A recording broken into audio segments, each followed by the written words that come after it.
just buying a piece of forgotten history. The property had been abandoned for decades.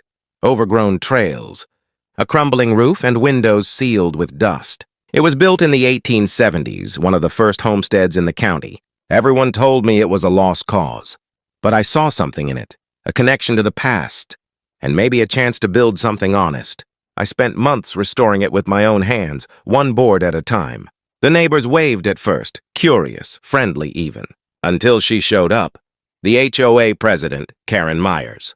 The first day she arrived, she came stomping up my gravel driveway in high heels, waving a clipboard like a sword.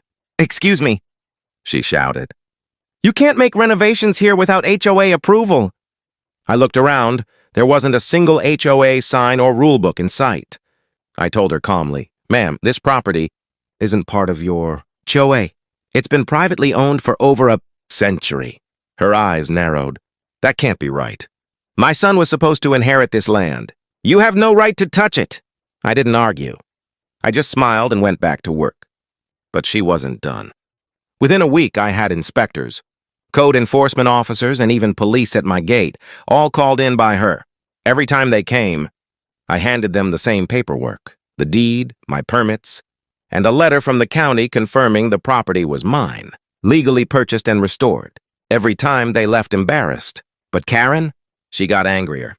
One afternoon, while I was repairing the porch railing, I caught her sneaking around my yard taking pictures. I walked up quietly and said, "You know, trespassing's illegal." She spun around, startled. "I'm gathering evidence," she snapped. "This land belonged to the Hargrove family. My great-grandfather built this place." That's when it hit me. Her family had once owned the cabin, over 100 years ago. But after decades of neglect and unpaid taxes, the county had auctioned it off. I had the documents proving it. So I invited her to a little open house after I finished the restoration. When she arrived, she was stunned. The cabin looked alive again. Polished wood beams, restored stone fireplace, and a framed copy of the original deed hanging on the wall. She stared at it, speechless, until she read the name at the bottom, Samuel Hargrove, 1873. "That's my great-grandfather's name," she whispered. I nodded, and now his legacy is finally cared for again. She went red with anger. "You stole our inheritance," she screamed. But the truth hit her like a wall.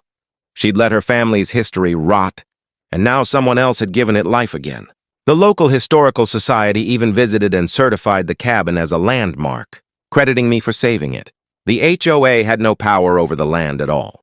Karen eventually stopped coming by, but every time she drives past, I see her slow down and stare at the cabin her family lost.